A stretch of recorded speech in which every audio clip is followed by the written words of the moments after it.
Sleep is a really deeply spiritual thing. Even science can't quite explain how sleep comes about. Of course, we know the processes and a lot of the mechanisms are still being studied, but sleep is a really important place where we can encounter God in a very powerful way. I have experienced this. I know that God wants us to be intentional about creating space for Him in that place of sleep. If it's a deeply spiritual thing, should we treat it as such and invite the Lord Himself to encounter us in that place?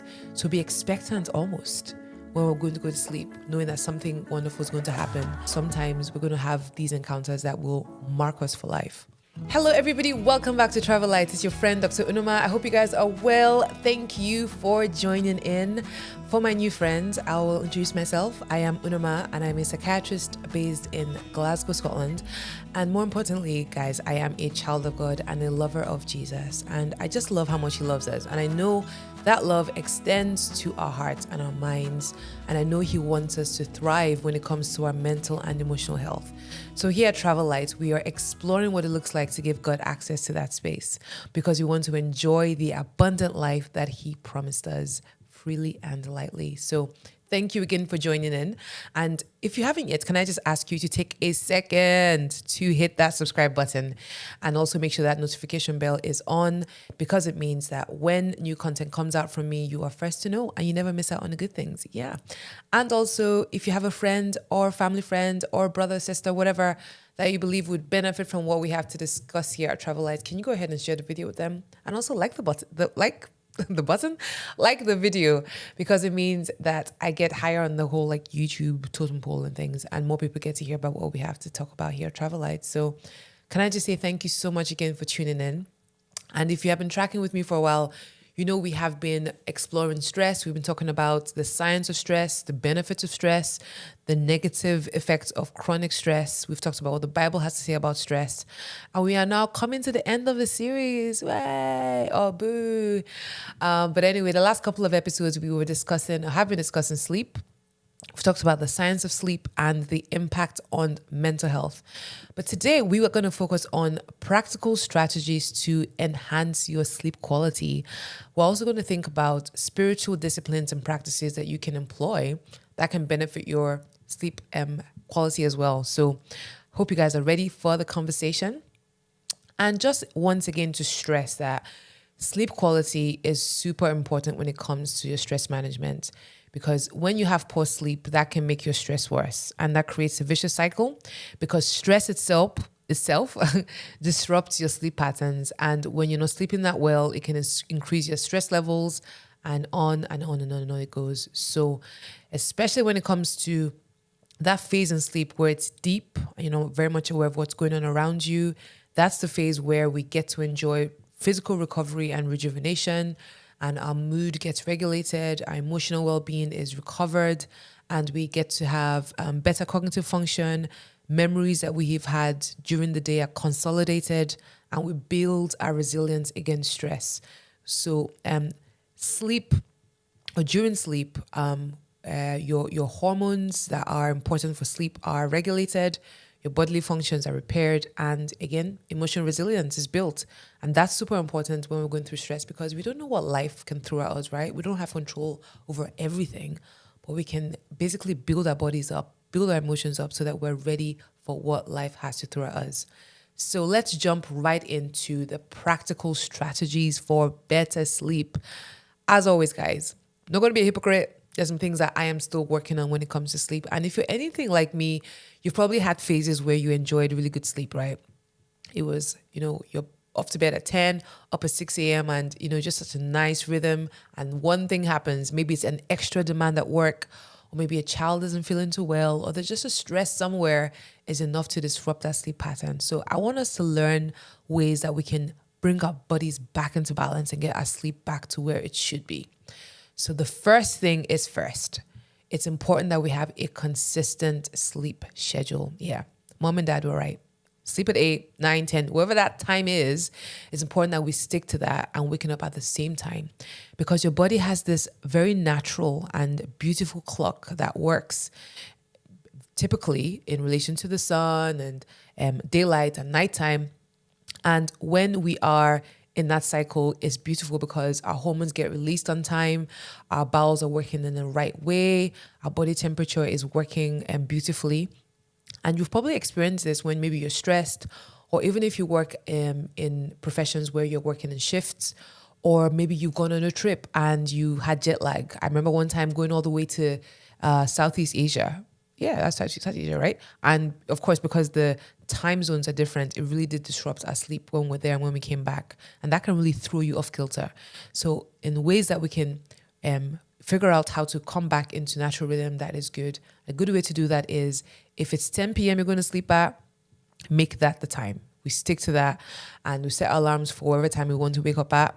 It's 5 in the morning. Yes, 5 a.m. club right here, or 6 a.m., wherever that time is. And we're waking up when the alarm wakes us up. And soon actually, your body gets into a natural rhythm and it can stick to it. The next bit of advice, a tip to give you is optimize your sleep environment. We want to create an environment that is calming and conducive to sleep. There is a reason why, you go to a really good, 4-star, 5-star hotel or whatever. The lighting is just right. The mood is just right. So when you get into the room, it's not that harsh, abrasive light that you would have on the shop floor. No, it's that light that helps you get back into sleep. So create those kinds of atmospheres for yourself. Like, you're worth it. Huh? So something as serene and comfortable. So first tip, keep it dark. Especially in the summer, you want to use blackout curtains because the sun sets much later. If you're not able to use that, an eye mask is really helpful. Even in the winter, I find that that's really helpful as well because light can come from different places. There could be street lights that are kind of pouring into your room or whatever. So those are really good practical things you could use to manage the light that comes into your eyes. Avoid bright screens, guys. I also have that temptation to watch a show just before I go to sleep. It's not the best strategy. I'm going to say that. When you avoid screens, it just helps your body recognize that it's time to fall asleep. Another really practical tip is just creating a good temperature in the room that is conducive to sleep. Ideally between 15 and 19 degrees is good because cooler temperatures help you fall asleep faster. Probably all experience that. Use breathable bedding as well. Cotton's good, linen's good. I personally am a really hot sleeper, so it's important that I use really breathable stuff, or else I am really uncomfortable, or I wake up in the middle of the night really warm and maybe it can get harder to fall asleep. Minimize noise as well. Things like earplugs or white noise machine, maybe even from your phone, is helpful to block out noises that can come from the outside, especially if you live in a really busy city or on a busy road. Quiet background sounds like the fan. If you're hands up if you're from Nigeria and we had the ceiling fans and you put those on, just that, that constant soft noise in the background was really helpful and it could help you kind of ease into sleep and can drown out really sudden noises that may come that you can't control. I mentioned bedding. Again, can I just talk about that? Obviously, finances dependent. It's important that you invest in a mattress that works for you. I went to Nigeria recently in my parents' home. They love that, those orthopedic beds. Oh my goodness. My mom slept soundly, but my gosh, my body. I was like, what is this? What is this pain? So find out what mattress works for you, firm or soft, whatever preference it is. It's really helpful when you go on websites for sleep shops or whatever you call them, where you can buy, sleep things or whatever. They can help you figure out what would work best for you if you were, say, a side sleeper or a back sleeper or someone that sleeps face forward. Really, really helpful to experiment with what works for you as well. Guys, limit the distractions in your room. It's really important that actually we keep our rooms tidy. I feel like everything mom and dad said is just like, yeah, go to sleep on time, clean up your room. Really important. So minimize the clutter in your room because it helps to create a calm atmosphere for you. And if you can, keep electronic devices away. This is something that I have tried before, but I have not been quite successful at. But do we really need the phones beside us? Do we really need iPads beside us? And if you really do need it there, maybe it's a comfort blanket or something. A good practice to employ would be to put down or to use your do not disturb function as well to avoid getting notifications when you're trying to get some sleep. Another big one that I think is really relevant to us today, especially in this sort of techno age, is screen time. I am glued to my phone. Most people I know are glued to their phones, and it really takes discipline and intentionality to limit how much time you spend on your phone. Now, your phone releases something called blue light, and blue light is great when you're awake because it helps you with attention and keeps you alert and stuff. But when you're trying to get to sleep, so if you're having exposure to blue light, especially in the evening, it can tell your brain it's still daytime. And so your brain's natural tendency to release melatonin at that time of the night is then suppressed because your brain is thinking, oh no, it's not time to release melatonin yet. And that can make it harder for you to fall asleep. And then that can delay your sleep time, and that would then often disrupt your body clock or your circadian rhythm. So it's important that you limit screen time. A good rule to go by is, an hour before you plan to fall asleep, you can start limiting how much time you have, put your phone off, and get into your bedtime routine, which takes me to the next step. It's nice to have a bedtime routine that works for you. People will often go do things that are relaxing by nature. Reading is a good one. Meditation is a good one. Light stretching is another good one as well. Something that gets your body relaxed and get your mind ready to unwind and get you to a place where, it's time to fall asleep.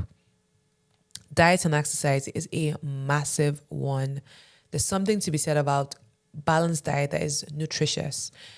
Eating junk food all the time. I mean, I'm never going to tell you cut out junk food entirely.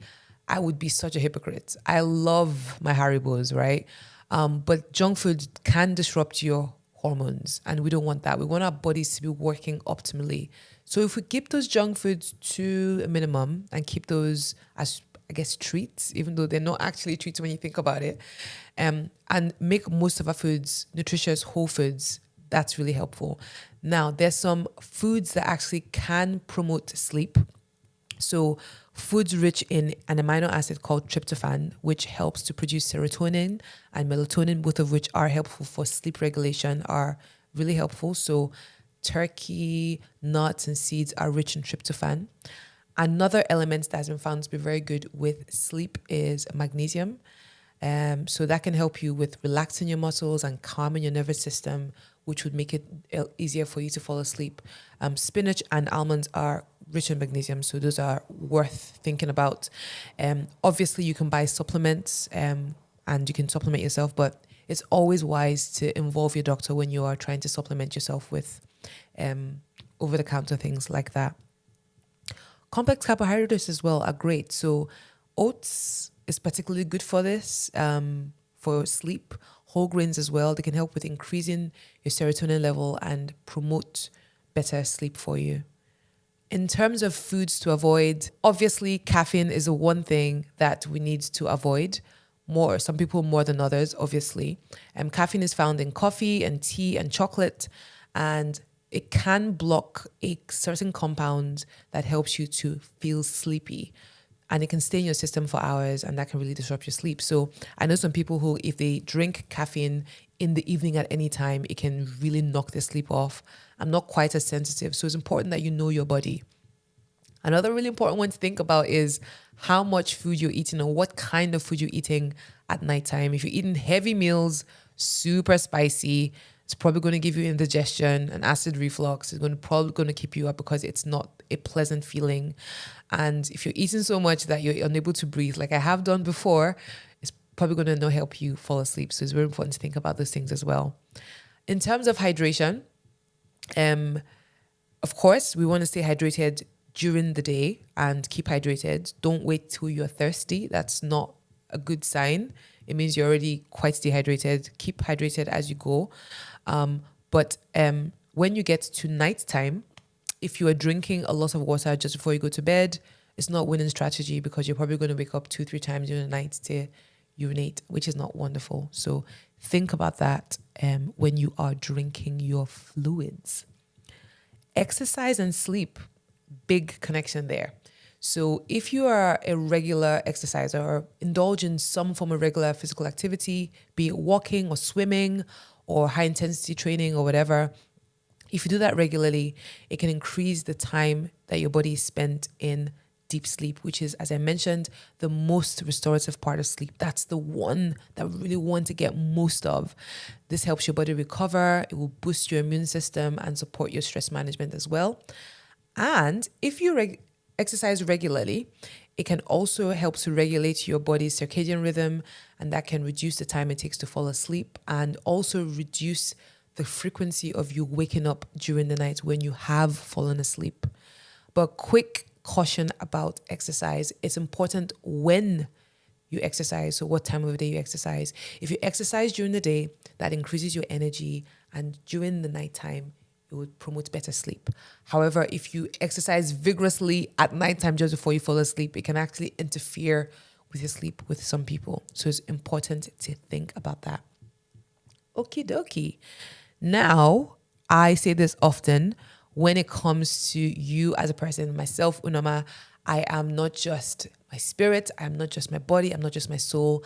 I am this person that has all these facets of me, and I want to make sure that all parts of me are being taken care of. Now, how does this relate to sleep? I mentioned in previous episodes that sleep is a really deeply spiritual thing. Even science can't quite explain how sleep comes about. Of course, we know the processes and a lot of the mechanisms is still being studied, but sleep is a really important place where we can encounter God in a very powerful way. So I have experienced this, and I know that God wants us to be intentional about creating space for him in that place of sleep. Make sense? If it's a deeply spiritual thing, should we treat it as such and invite the Lord himself to encounter us in that place? So be expectant almost when we're going to go to sleep, knowing that something wonderful is going to happen. Sometimes we will not remember it, but sometimes we're going to have these encounters that will mark us for life. I'm going to read from Psalm chapter 4 and 3, verse 3 to 8. And I'm going to read from, again, my favorite version, the Passion Translation. So again, that's Psalm 4, 3 to 8. It says, "May we never forget that Yahweh works wonders for every one of his devoted lovers. And this is how I know that he will answer my every prayer. Tremble in awe before the Lord and do not sin against him. Be still upon your bed and search your heart before him." Selah. So here, the Lord is commanding us to be still before him on the bed as we are about to go to sleep, to search our hearts before him. Think about how much muck you pick up during the day. You start your day off so strong and ready to go. And yeah, whether we like it or not, stuff gets thrown at us. We pick up things that we really shouldn't. During the day, we might have expectations that are not met, disappointments that we're hit with, maybe hurts, embarrassments, whatever it is. It's important that when we are falling asleep, we want to reflect on what's happened. We want to invite the Lord to shine a light on the things that, the ways that he's been good to us, the ways we've experienced his goodness, and give thanks for those things. And even the bad things, to give thanks for him working in those midst, right?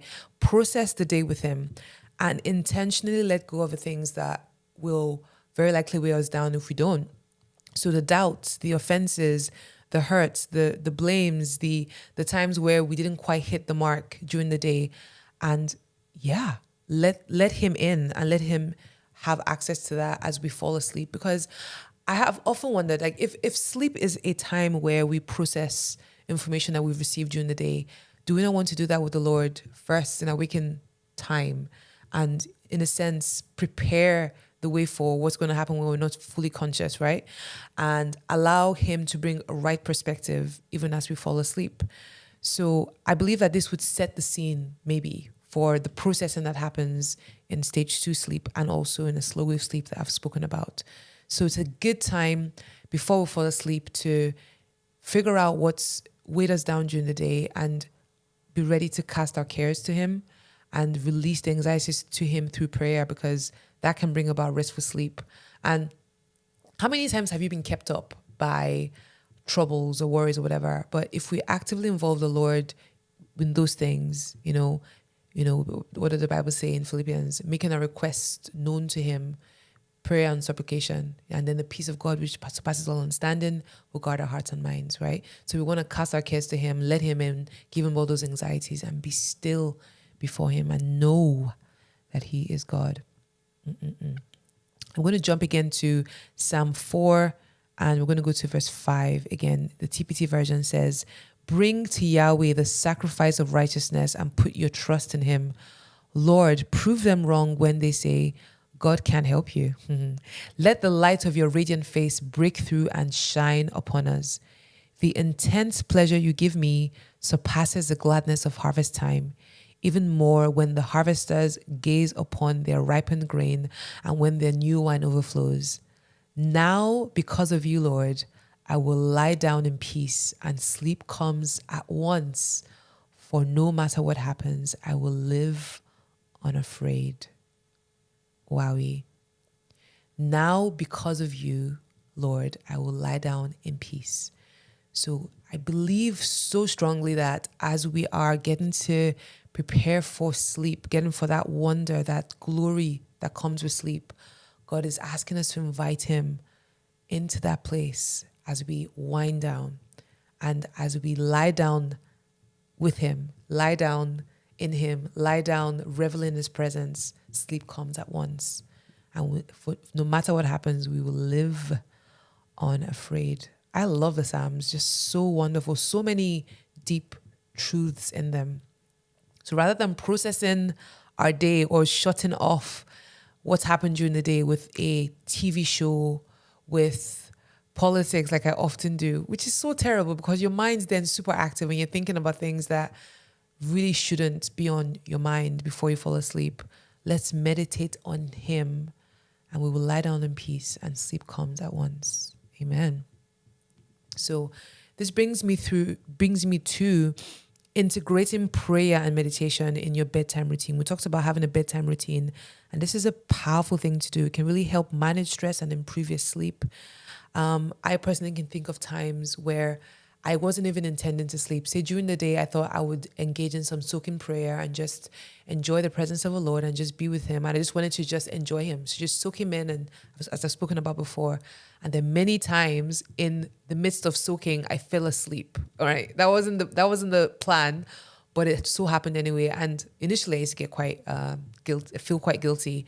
But I was like, maybe I do need to sleep. Maybe God is saying, I want to encounter you when you're completely knocked out and I can do my work because you're out of the way, right?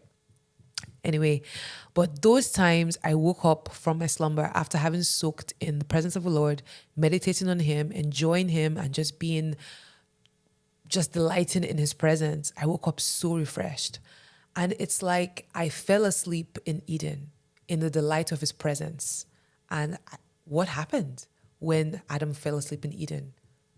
Creativity happened. God did miracles while he slept. And I just wonder if we cultivated that atmosphere of the glory of his presence as we fall asleep, what could happen? Because we're excited. We are expectant, ready for what will happen when we're not particularly conscious and our minds are not fighting what God is about to do. So it's important that we incorporate these spiritual disciplines, because I do believe that sleep is a deeply spiritual thing where God wants to encounter us and wants us to enjoy him and experience him in a new and different dimension. Once again, when we're talking about stress management, improving your sleep quality is majorly important. Again, it's, I've seen patients who will talk about how they slept for 8 hours and they didn't have quality sleep, so the time is important, but I would say even the quality is probably much more important. We want to wake up feeling rejuvenated.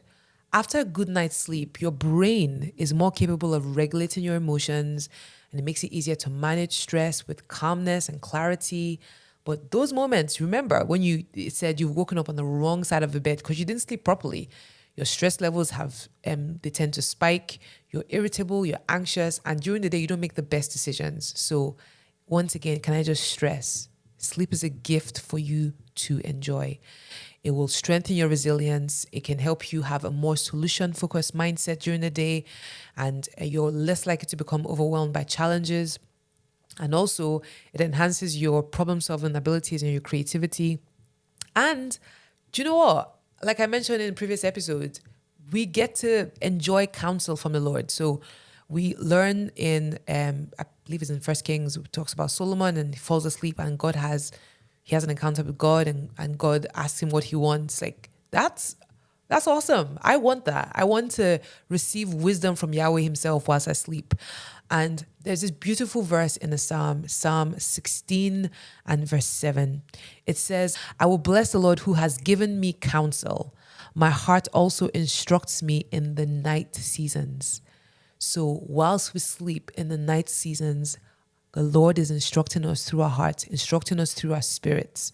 So sleep is a time where we can get supernatural strategies, we can get supernatural wisdom, we can get visions from the Lord. So super, super awesome. When we honor this gift, when we embrace it, when we understand that sleep is not something we have to do, but something we get to do, we are honoring God's design for our health and for our well-being. So thank you so much once again for joining in. Again, I hope I have inspired you to become much more intentional about creating an atmosphere where sleep is truly to be enjoyed, for you to become expectant to encounter God in times of sleep when you're completely knocked out, but your spirit is very, very much alive. And also for you, if you are going through seasons where it's particularly stressful, if it's transition season, maybe you're got a new job or whatever, it's a good time to start putting these things into practice so that we're enjoying better quality sleep. So I really want you to think about ways that you can implement the strategies. Ask the Lord which one would work for you.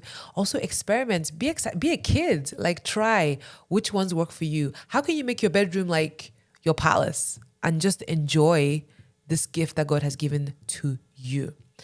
I'm going to read one more final thought, and it's one of our anchor verses here at Travel Light, and it's Matthew 11:28. It says, come to me, all you who labor and are heavy laden, and I will give you rest.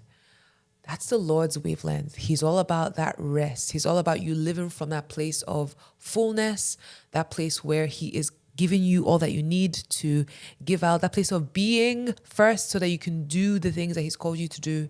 So let's embrace the rest that he has given us.